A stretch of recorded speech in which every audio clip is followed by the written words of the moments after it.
asked a couple of times to review, and I've always meant to get around to doing it, but just never did, and it was a game that I didn't actively seek out. I remember this game being on a lot of Xbox 360 kiosks, and I played it a few times but never really did anything because it was already in the middle of wherever it was left off. When I got my first 360, I never even had the thought of buying it. In fact, I completely forgot about it. I was more into playing Dead or Alive 4 at the time, which was followed by Burnout Revenge, and as my 360 library grew, this was the one game I never got as I forgot about it, and it seems that time has forgotten about it as well since it's gotten harder to find. I would assume that most copies have been thrown out. The GameStop that I normally go to only had one copy and it's been scratched to hell and back, but surprisingly it still works just fine. The Game Exchange where I usually go to only has one copy. That's why I think that they're mostly thrown out because there's no demand, and I think that very few people would have this game in their collection unless they're a collector or they just really love it. Which is probably unfortunate for the people that really love this game,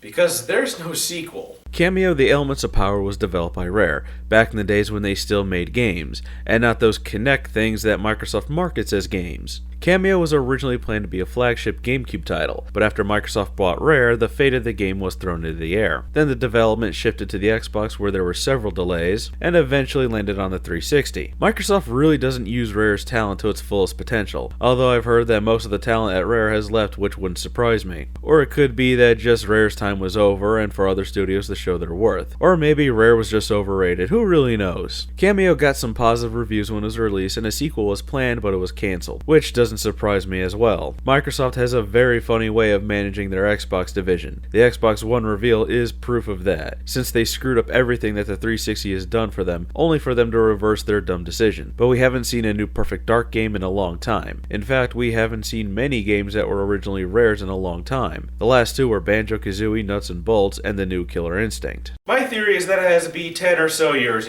give or take a few, before Rare is allowed to make a game from their intellectual library. Other than that, they have to make that Kinect shovelware junk. Kameo looks okay for its time, but you can kinda tell that this was originally a 6th generation game moved to the 7th generation, and this is when the camera zooms in really close, but other than that, you're not really gonna notice. The art style is what I like to call monkey face, where the nose, mouth, and cheeks jut outwards. I'm guessing it's trying to be some sort of Japanese anime style, but it just looks really weird. The music is okay. Not fantastic, but okay fantasy style. Almost generic in a way, really. The voice acting is pretty good too. The voices matching the characters pretty well. Although I don't get why there's a score in the upper center of the heads-up display, which screams low budget. In fact, the whole control layout says low budget or just stupidity. What moron designed the button layout and said it was a good idea? You can move the left analog stick and move the camera with the right one. And here's where it's weird. B, X, and Y switch between your forms and A will revert you back to Kameo's default. And you use the left and right triggers to attack, and pressing them together does a stronger attack. Why? Just why?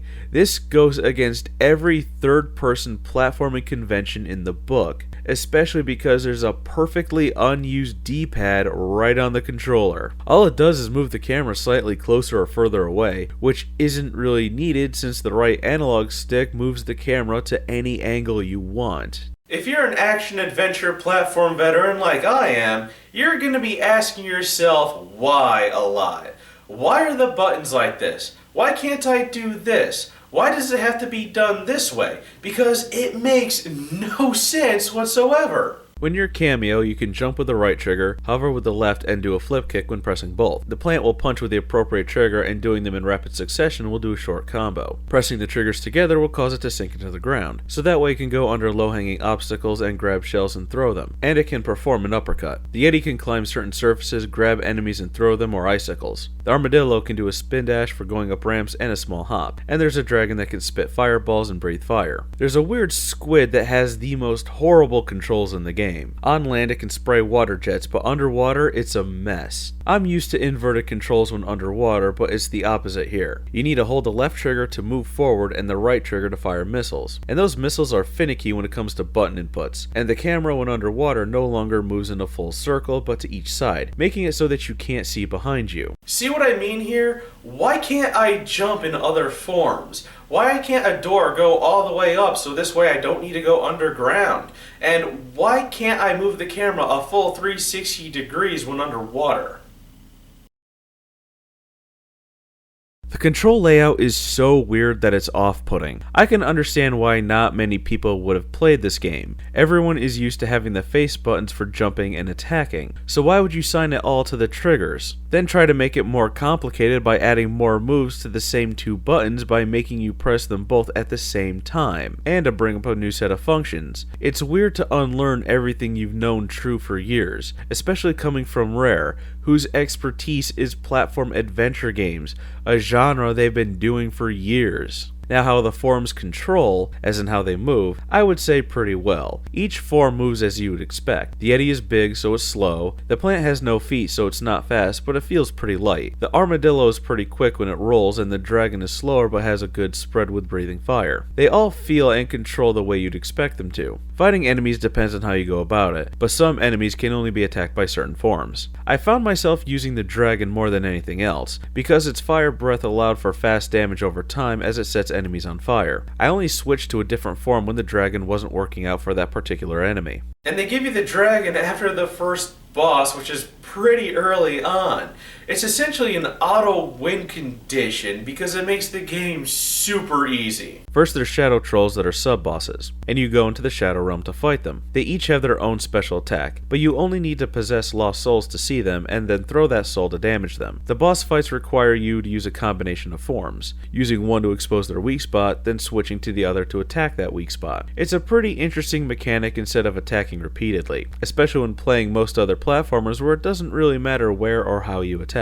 The story itself isn't written that well, and some things are explained through the loading screen, but it loads so fast that you barely have time to read them. Basically, the younger sister Kameo outshines the older one Callus, who becomes jealous. Callus becomes enraged when Kameo is given the transformation magic. She kidnaps her family, and Kameo goes to save them by assaulting the troll's fortress, but she loses her elemental warriors after being slapped by the Troll King. You learn that the trolls use technology instead of magic since they can't use it, and the elves, Kameo's race, rules over them and they don't like that.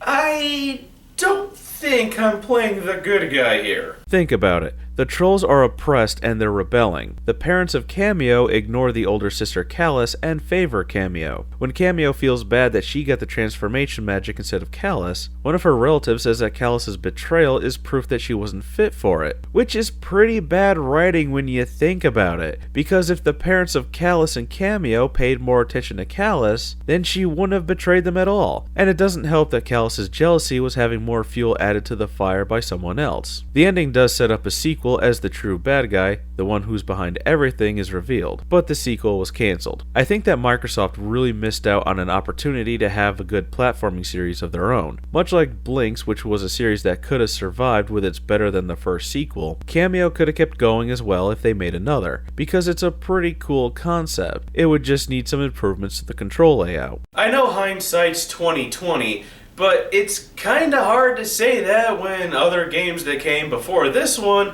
have had more traditional controls. Using only the triggers to attack or jump and assigning different forms to the face buttons is silly, especially if you can hold a face button to pull up a Ratchet and Clank-like wheel to select a form that you want to turn into. This game was developed by Rare, who made so many games like Kameo that there's no excuse for this particular control layout at all. It can't be because development shifted from GameCube to Xbox 360. This is more of a layout that you'd see on a bad Steam game, because you wonder why anyone would think this is a good idea. I thought Kameo was pretty easy. The bosses are an okay challenge, and once you figure out the trick, it's an easy fight. Health pickups are quite plentiful, so you shouldn't die that much, and there's plenty of checkpoints. The only difficult time that you may have is that some things require physics, like the second boss where you need to send bombs up a ramp to hit it, which is pretty hard as it requires perfect accuracy. Other than that, it's a quick game that should take you about 5 or 6 hours to complete. I do think that Kameo should be given another shot at being turned into a series because this is a fairly decent game,